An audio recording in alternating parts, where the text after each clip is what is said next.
That's what's happening right now. I feel awake. This morning, I was feeling almost like a little high. 3 hours of sleeping, I'm so awake. Still not hungry. Something very weird happening. I keep telling you, not hungry. I woke up at 3 a.m. today. I went to bed at like 9 p.m. and then woke up at 3 a.m. You don't know how happy I am to be eating. I'm crying. It's the best thing I tasted my entire life. Hey everyone, this is Terry Boo here. So let's recap. I did a 10-day no food extended water fast. And I was so happy to receive all the reactions that I received from friends and family. I think some people were confused. I actually didn't eat food for 10 days. I restricted myself to water, tea, and electrolytes through Himalayan salt, cinnamon, and herbs, and etc. So basically almost 0 calories for the whole 10-day period. Water, unsweet tea like black and green tea, no sugar, a little bit of coffee. These are my before pictures. You've seen these before, nothing too impressive. 13% body fat, and these were pretty astounding results after the fasting. 12 pounds down and down to 10.3% body fat. I did do some resistance training, kettlebell, as well as go snowboarding. Here are the keto test strips that I was using and the app, Life Fasting Tracking app there. Benefits were overwhelming. As you can see from my skin complexion, something happened. I think it definitely cleared up my skin. I think they say that if you fast for a longer period of time, it definitely has skin benefits. So a lot of it cleared up. It feels very soft. The second benefit is obviously the huge loss in body fat. My body fat was just like melting off every day. It was unbelievable. I could see my like ab line forming, which I hadn't seen like that for since 10 years ago when I was like 22. Whoops, I mentioned my age. Forget that. I'm gonna bleep that out. Anyways, the fat was just like melting off every day because I was in such heavy ketosis, and every minute of every hour you're in that fat burning state. Unexpected benefit is that you get a lot of time back in your day. Like you save probably like an hour at least every day from not eating, not sitting down to eat, not cooking, and not going to the bathroom. I mean, you still have to, go for number one, but you don't have to go for number two. Is that right? And probably the most important benefit that I should have mentioned earliest is the mental focus.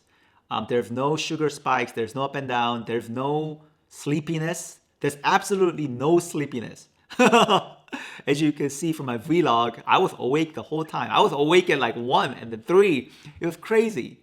But then I didn't feel tired. It was really weird. So definitely mental clarity, mental focus, and I was working fine. I was working on the computer and all that. It was fine. I'm gonna answer some questions that my friends and family asked over social media. Did you work out? So I did. So Dr. Jason Fung, in his book, The Complete Fasting Guide, he mentioned that when you're in heavy ketosis, the loss of protein and lean mass is actually minimized. But if you actually don't work out the muscles, that's how you lose the muscles. So there's not a dramatic loss in the muscles, as you could see from my before and after picture.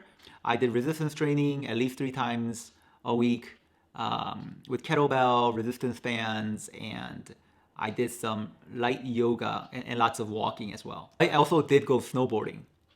Did you take time off? I did not take time off. I was working fine. I was working every day. It actually cleared up my mind.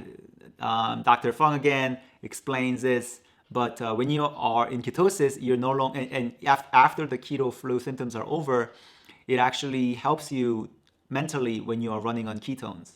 There's no up and down, there's no up and like roller coaster sugar spikes. It's just clarity, clear, no cravings the whole time, the whole day, which was amazing. No nap craving. Did you lose muscle mass? So my weight scale says that I did lose a little bit of muscle mass, but that weight scale could be misleading. Struggles, heart palpitations. I definitely had heart palpitations where my heart was pounding like really hard, and I could hear it like dum dum dum dum dum dum. So in Dr. Fung's book, it mentions that you probably need more Himalayan salt. Your electrolytes are out of balance, so I did that every time. So it was a little scary when it was happening. Yeah, I definitely felt lightheaded sometimes. That's when it's a sign that you need more water or you need more electrolytes. So I definitely did that, especially get aboard those first few days when there was like a severe keto flu, and it was very, very nauseating. Number three is the fatigue.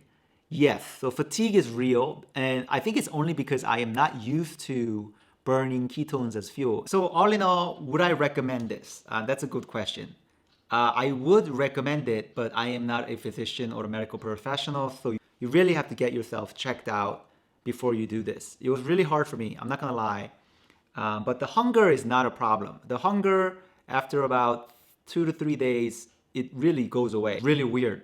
You would think that like longer you go without food, hungrier you get, but that's not true. There is no like linear relationship. It actually goes up and down, and if you go over a certain threshold and you start burning ketones, you don't feel hungry. It's really weird. So I guess I would recommend it for the amazing benefits that I myself saw. And I'm going to keep doing it in the future from time to time, especially if I notice myself getting too fat. It is not a get thin quick scheme. You shouldn't do it with the mindset that I'm gonna just take it easy, because it wasn't easy. There's definitely a learning curve. There's definitely that initial hurdle. But once you get over the initial hurdle, I think that's when you start reaping the benefits. My advice for anybody who's thinking about this is, especially if you're going for more than like 7 days, is that you slowly work your way into it. So start with a 24-hour fast, and then maybe a 2-day fast, and then maybe a 72-hour fast, with 3-day fast, and then that was my maximum record before I attempted this 10-day fast, extended fast.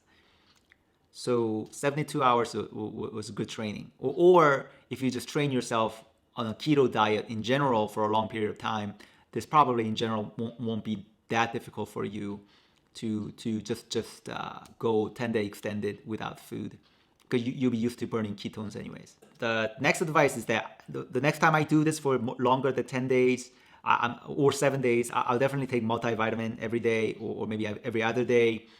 I think it would definitely help with like immune system and getting those nutrients that I'm not getting from food without ingesting any calories. So this time I was like hardcore.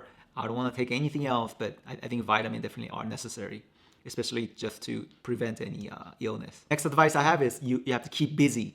You have to keep busy, otherwise you will look at food or watch food videos. I was definitely tempted, so you have to keep busy. You have to use up that free time, which just got freed up because you're not eating or cooking, to work or do a hobby or talk to your friends, or definitely. So there was a lot of time component there that you have to master.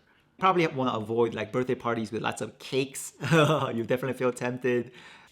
Yeah, I think that's it, folks. I feel so much better. I know I look better.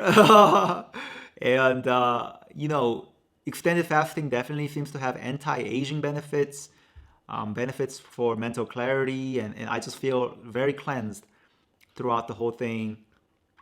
And yep, and some people say, I'm very impressed, Terry, but as a religious man, I know that I couldn't do it in my own strength. I only did it with the grace of God, and thanks to the fruit of the Spirit.